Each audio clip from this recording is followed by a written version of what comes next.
Welcome to Ferris Sports Update. Time to check in with Ferris State University Athletic Director Perk Weisenburger. And Perk, welcome to the show. Rob, good to be with you.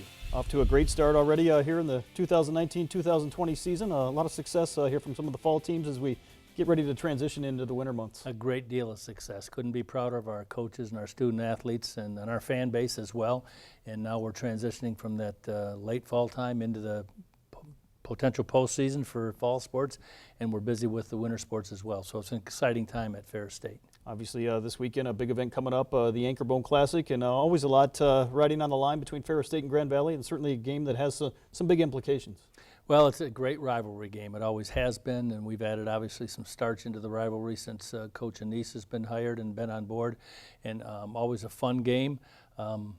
And always a very, very competitive game. So looking for nothing but the same from the Lakers, and hopefully our boys and our guys will play well as well. But it is going to be a great day with Fox Sports Detroit coming on board and televising this game and the pregame activities. And then you still have the Anchor Bone and the GLIAC Championship and postseason ramifications. So a lot on the line and a lot to be looking forward to. Maybe talk about what Fox Sports Detroit, having them here on campus and working with them, what that means for the university. Oh, I think anytime you can get the exposure from an entity like that, one of the best Fox regional networks in the country is Fox Sports Detroit. We've got some pretty good friends down there. They've been up here before, televising hockey, et cetera. So when they approached us about being a part of their football week in Michigan, we thought really it was a no-brainer that would be perfect for us to do. We were just hoping that both Grand Valley and Ferris State could get here unscathed and battling for a championship, and that's pretty much the case. So I think it's great exposure for the institution, certainly great exposure for our program and for our campus and our facility, and then it just kicks off their football week in Michigan, and what better game to kick it off than the best Division II rivalry in the country. Ferris State Athletics has partnered with Fox Sports Detroit, special pregame tailgate event that will take place running from 9 to 11:30 a.m. and should be fun for the fans. I think it'll be a great time. I think the weather's going to cooperate. It's that time of the year. It's getting a little chilly.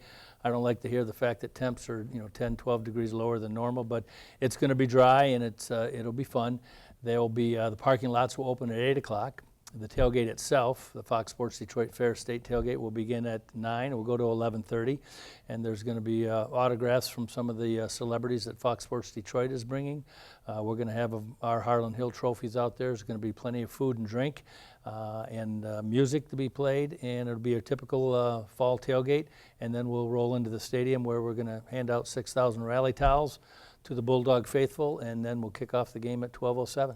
Certainly a lot going on with the game and senior day as well, and we've celebrated volleyball, soccer senior day already, and always a great day when you can celebrate and honor those seniors. Well, the seniors and the fifth-year seniors are the lifeblood of your program, so it's going to be a special time, as it was, as you mentioned, for soccer and for volleyball, but we'll get to do this for the senior football players, and so that it's always a ceremony, an emotional ceremony that we look forward to doing, and hopefully the weather again will cooperate, and it'll be a great turnout, and everybody will be able to pay their respects to our senior class, which has been an outstanding senior class. Certainly paying respects, have a chance as well to honor former President Bob Aveglaven, who unfortunately passed away this past weekend.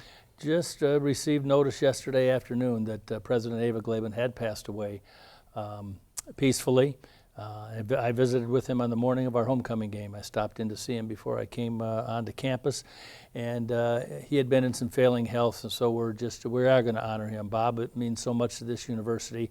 He was still a longtime supporter and friend of us, helping us out financially as well as just being a follower and a fan. But he started hockey, he started scholarships here, he built Cat Key Golf Course, optometry school, professional tennis management, professional golf management, and I think that's about maybe 1/5 of the list of things that he did while he was president here from 1971 to 84. So we're going to take an opportunity to honor him at Saturday's game and for the rest of the fall season. You mentioned the role he played in Ferris State hockey. Ferris State hockey, speaking of the Bulldogs, will have a great opportunity to take part in the Great Lakes Invitational down in Detroit here over the holiday season. Yeah, it's going to be a lot of fun. We'll be our second time returning to the GLI at Little Caesars Arena, so we're excited about that. The hockey teams had some tough luck. They've been playing very well, but just not close enough. I saw the game against Northern Michigan here, real exciting game, came battling back, but ended up losing by a goal, or I think they got an open netter at the end. But kids are playing well, and we're actually going to be playing Western Michigan at home this Saturday following the Grand Valley Ferris State football game and a men's basketball game that day. So fans that are coming to campus will certainly have an opportunity to get a preview of Bob Daniels' Bulldog hockey team before we hit the Motor City for the GLI in late December. Obviously, you've had some great success here in the fall in terms of the Bulldogs. Maybe talk about how that helps kickstart another school year. Well, I've always maintained and been on a lot of college campuses, but if the fall is at such an important time of the year. New kids, new freshmen on campus. The campus is alive again. The weather's outstanding, and it's always good to get off to a good start. And when you have good, successful athletic teams, then you've got people coming to town. You've got students staying on campus, and you've got a lot of activity. And that has certainly been the case for us. And I think it's just extremely important, and it carries over. And it carries over into the winter sports and into the spring sports. And when I arrived here, I think the first one that maybe really got it going was hockey, making it to the Frozen Four. So it was a winter sport that got us rolling. But we've got some very, very successful teams, and I'm amazed at how they just continue to remain successful, because it's harder to stay on the mountaintop, I think, than it is to get to the mountaintop. And our teams have done very well, and I give a lot of credit to all the credit to our student athletes and our coaches. Obviously, a lot of those teams have had some great starts, and now as you look toward the postseason, a lot of those teams hoping to move on and have a chance to play for some NCAA championships. A lot at stake here near the end, and there's still some regular season games to go. Women's soccer, certainly with volleyball, still battling for a championship. Football's got the big one coming up and a chance to win the GLIAC outright. Our cross-country teams are already on their way to the NCAA regionals.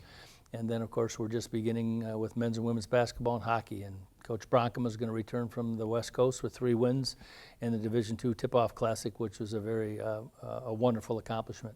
I know you've mentioned it before. Obviously, going to postseason play, that's a big highlight for the student athletes, something they'll remember maybe for the rest of their lives. I think without question, when you're one of 24 or 32 or 64 teams in the nation, and you're playing against teams in region and even out of region, I think that's just something you'll always remember, is that you participated in an NCAA championship, and you want to go as far as you can go just to see how you stack up. So I wish all of our student athletes and our teams the best of luck and all the success, and I know we're going to do well. I know, obviously, the fall season quickly winding down here, but a lot going on in Ferris State athletics, and certainly a big year ahead for some of the winter and the spring sports.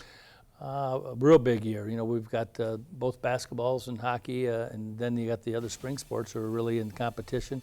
I don't want to exclude indoor track and field because they're busy competing, but it's a time when we've got those 3 sports competing in the winter, basketballs and hockey, and then the other ones are gearing up for the spring. So a lot of work's being done, and I marvel at the quality and the time and the effort that our student athletes put in on the field, on the court, on the ice, as well as in the classroom and in the community. So we're really, really proud of all of our student athletes. Well, Perk, thanks for being with us here today. Looking forward to Saturday. Should be a great event, the Anchorbone Classic, 12:07 p.m. kickoff on Saturday.